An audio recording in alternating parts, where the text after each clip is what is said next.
नमस्कार, आप देख रहे हैं न्यूज़ 11 का डिजिटल प्लेटफॉर्म और आपके साथ मैं हूं Devashish Kumar. NEET UG paper leak मामले में सीबीआई ने अपनी चार्जशीट में एक बड़ा खुलासा किया है। जांच में पता चला है कि पेपर लीक की शुरुआत नेशनल टेस्टिंग एजेंसी यानी एनटीए के साथ काम कर रहे विषय विशेषज्ञों से हुई थी। इन विशेषज्ञों ने अपनी अधिकृत पहुंच का गलत इस्तेमाल करके पेपर का कंटेंट बाहर निकाला, जिसके बाद यह पेपर कई राज्यों से होते हुए जयपुर तक पहुंचा, जहां से इसे छापकर बांटा गया। सीबीआई ने फॉरेंसिक जांच, पैसों के लेन देन के सबूत और नकदी बरामद कर पूरे नेटवर्क को उजागर किया है। चार्जशीट के मुताबिक यह लीक एनटीए के अंदर कागज के गोपनीय अनुवाद, पुनः अनुवाद और प्रिंटिंग के दौरान हुआ है, जिसमें 3 कॉन्ट्रैक्ट पर काम कर रहे विशेषज्ञ शामिल थे।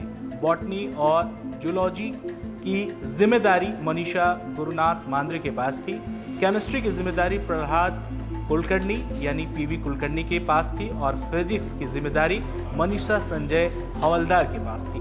अप्रैल 2026 में इन लोगों ने पूरे छपे हुए पेपर लीक करने के बजाय सवाल का कंटेंट निकालने का तरीका अपनाया।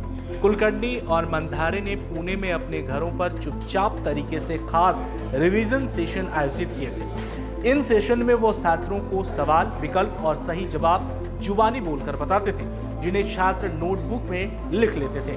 वहीं हवलदार ने फिजिक्स के सवाल कोचिंग टीचर को बताए थे, जिन्होंने उन्हें हाथ से लिखा और फिर फोटो भी खींची। हवलदार ने फिजिक्स के सवाल तेजस हर्ष कुमार शॉप को सौंप दिए, जो पुणे के एनपीएम में फिजिक्स पढ़ाते थे। हवलदार के फोन पर तेजस का नंबर गॉड नाम से भी सेव था।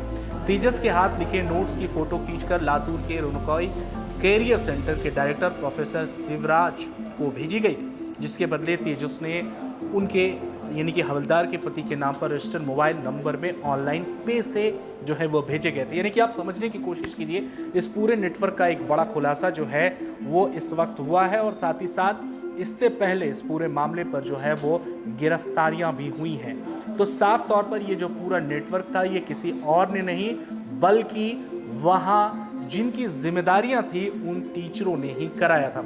अब हम आपको बताते हैं कि कितने लाखों में ये पेपर बेचे गए थे।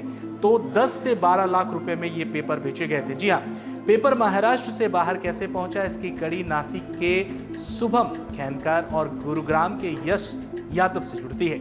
लीक पर हुए सवालों को पीडीएफ में बदलकर टेलीग्राम के जरिए यादव को भेजा गया था। यादव ने यह पीडीएफ जयपुर के मंगीलाल विलाल से मंगीलाल खटीक भी जिसे कहा जाता है, इसका नाम है, 10 से 12 लाख रुपए में ये उन्होंने खरीदी थी और जिसके बाद इसकी छपाई कर परीक्षा देने वाले सदस्यों, कोचिंग और छात्रों और प्राइवेट ट्यूटरों तक यह पहुंचाया गया था। अब इस पूरे मामले में जो है इसकी जांच की जा रही है, छापेमारी हो रही है और साफ तौर पर इसमें और नए पड़क जो है वो खुलते जा रहे हैं। तो जांच एजेंसियों को जो एक प्रमुख इसके सूत्रधार थे जिसका नाम हवलदार था, उसके परिवार को भेजे गए डिजिटल पेमेंट के सबूत भी मिले हैं। साथ ही डॉक्टर के एक परिजन से 5 लाख रुपए नगद भी बरामद किया है। तो साफ तौर पर इस वक्त एक बड़ा यहाँ पर खुलासा होता दिख रहा है। हालांकि इस पूरे पहलू पर धीरे धीरे जैसे जांच जो है वो आगे बढ़ते जा रहा है, इसमें और कई नाम जो हैं वो शामिल होते हुए दिख रहे हैं। आप देख रहे हैं कि इसी मुद्दे को लेते हुए जिस तरह से दिल्ली के जंतर मंतर पर प्रदर्शन हुआ था, ठीक उसी तरह से अब रांची में भी छात्रों का उबाल हाई है, छात्र भी जोश में है और साफ तौर पर परीक्षाओं में धांधली और नियमितताओं को लेकर सड़कों पर लगातार प्रदर्शन कर रहे हैं। अगर इस वीडियो को आप YouTube पर देख रहे हैं तो हमारे चैनल को सब्सक्राइब जरूर करें। फेसबुक पर अगर आप यह वीडियो इस वक्त आप देख रहे हैं तो पेज को लाइक करें, शेयर करें और खबरों के लिए बने रहे न्यूज़ 11 डिजिटल के साथ। नमस्कार। हर इंसान का सपना एक घर हो अपना।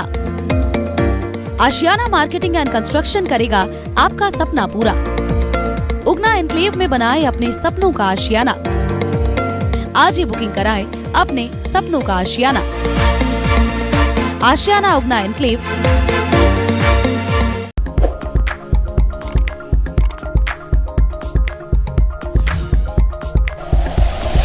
Like and share videos, subscribe करें हमारा चैनल और प्रेस करें बेल आइकॉन। न्यूज़ 11 भारत, सच है तो दिखेगा।